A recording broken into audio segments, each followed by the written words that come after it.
from Central Ohio's news leader. Presented in high definition, this is 10 TV News HD.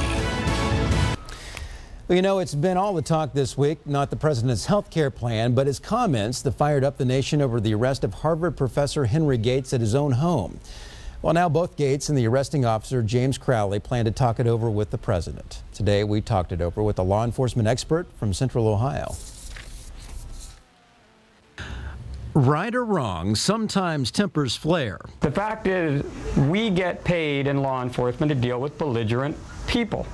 Is that what happened between Harvard professor Gates and Officer Crowley? That's what President Obama hopes to settle over a beer at the White House with both gentlemen this week. That's after the president got into the middle of it and fired up the national debate even more, saying the police had acted stupidly. And I could have calibrated those words differently. Some call the impending meeting barstool diplomacy, but here's a bit of advice from law enforcement veteran Dr. Richard Weinblatt from Central Ohio Technical College. There's no question, if you're engaging in a dialogue with a police officer, it is better to be respectful, it is better to be nice. Better to use a little tact, but if you blow your top, is it a crime to yell at an officer? In the real world, I don't advocate that people sit there and engage police officers, as Professor Gates apparently did, but can they legally yell at police officers? Yes.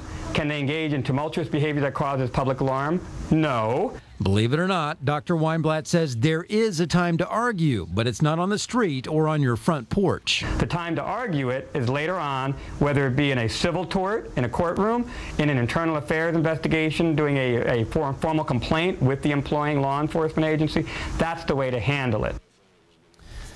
President Obama called Officer Crowley a good man, and Professor Gates said it was time to move on.